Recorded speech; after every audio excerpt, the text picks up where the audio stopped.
Hello दोस्तों, जय हिंद। मैं भीम मौर्य।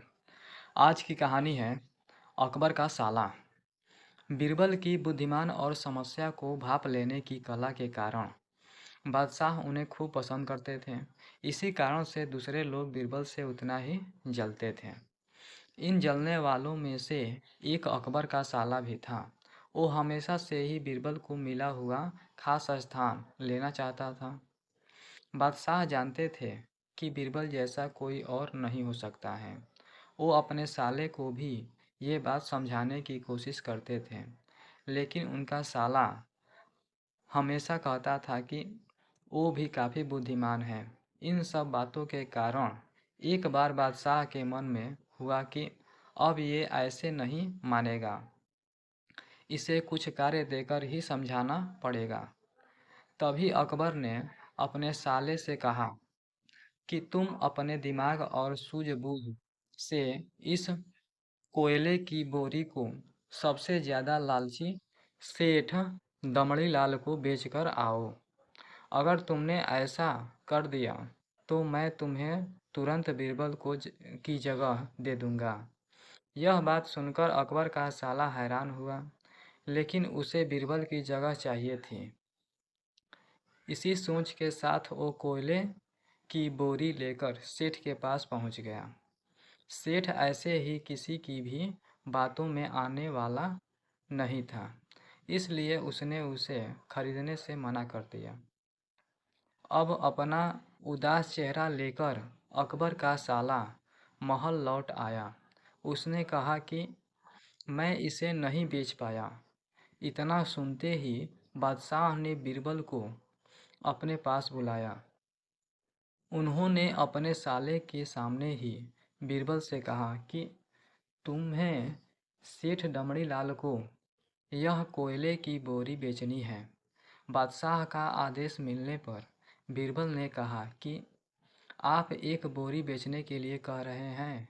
मैं उस सेठ को एक कोयले का टुकड़ा ही 10,000 में बेच सकता हूँ।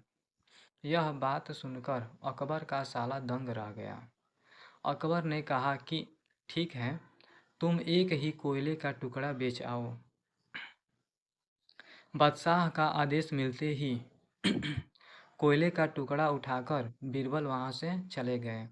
उन्होंने सबसे पहले एक मलमल के कपड़े का कुर्ता अपने लिए सिलवाया।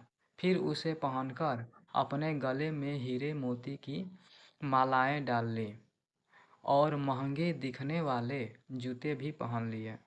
इतना सब करने के बाद बीरबल ने उस कोयले के टुकड़े को सुरमा यानी काजल की तरह बारीक पीसकर एक कांच की डिब्बी में डलवा लिया।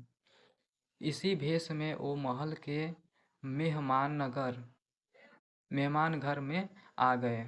फिर बीरबल ने एक इश्तिहार दिया कि बगदाद में एक जाने माने शेख पहुंचे हैं जो जादुई सुरमा बेचते हैं। सुरमे की खासियत में बीरबल ने लिखवाया कि इसे लगाने वाला अपने पूर्वजों को देख सकता है। यदि पूर्वजों ने कोई धन छुपाकर रखा है तो वो उसका पता भी देंगे। इस इश्तिहार के सामने आते ही पूरे नगर में बीरबल के शेख रूप और चमत्कारी सुरमे की बात होने लगी। सेठ दमड़ी लाल तक भी यह बात पहुंच गई। उसके मन में हुआ, जरूर मेरे पूर्वज ने धन गा रखा होगा। मुझे तुरंत शेख से संपर्क करना चाहिए। इतना सोचकर दमड़ी लाल शेख बने बीरबल के पास पहुंचा। बीरबल ने जानबूझकर उन्हें पहचाना नहीं। सेठ ने शेख से कहा कि मुझे सुरमे की डिब्बी चाहिए। शेख ने जवाब दिया, बिल्कुल लीजिए, लेकिन एक डिब्बी की कीमत 10,000 रुपये है। सेठ काफ़ी चालाक था। उसने शेख से कहा कि मैं पहले सुरमा आंखों पर लगाना चाहता हूँ, उसके बाद पूर्वजों के देखने पर ही मैं 10,000 रुपये दूंगा। शेख बने बीरबल ने कहा कि ठीक है, आपको ऐसा करने की इजाज़त है। बस आपको सुरमे की जांच करने के लिए चौराहे पर चलना होगा। चमत्कारी सुरमे का करिश्मा देखने के लिए वहां लोगों की भीड़ लग गई। तब बीरबल बने शेख जोर जोर से कहने लगे कि इस चमत्कारी सुरमे को सेठ जी लगाएंगे। अगर ये सेठ अपने माता पिता की ही औलाद हैं तो इन्हें सुरमा लगाते ही तुरंत पूर्वज नजर आ जाएंगे। पूर्वज नहीं दिखे तो मतलब यह होगा कि वो अपने माता पिता की औलाद नहीं है। असली औलाद को ही यह सुरमा लगाने पर अपने पूर्वज नजर आते हैं। यह सब कहने के बाद शेख ने सेठ के आंखों पर सुरमा लगा दिया और कहा कि आंखें बंद कर लो। सेठ ने आंखें बंद तो की लेकिन उन्हें कोई भी नहीं दिखा। अब सेठ के मन में हुआ कि मैंने कह दिया कि मुझे कोई नहीं दिखा तो भारी अपमान हो जाएगा। इज्जत को बनाए रखने के लिए सेठ ने आंख खोली और कहा कि हाँ, मुझे अपने पूर्वज दिख गए। इसके बाद गुस्से में लाल सेठ ने बीरबल के हाथ में 10,000 रुपये थमा दिए। अब खुश होते हुए बीरबल महल चले गए।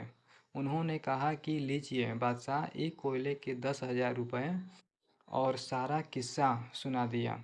यह देखते ही बादशाह का साला मुंह बनाकर महल से चला गया। उसके बाद से उसने कभी भी बीरबल की जगह लेने की बात अकबर से नहीं की। कहानी से सीख: किसी से ईर्ष्या नहीं करनी चाहिए और अपनी काबिलियत को साबित करने के लिए बुद्धि का उपयोग करना जरूरी है। प्यारे दोस्तों, चैनल को लाइक और सब्सक्राइब करें। जय हिंद।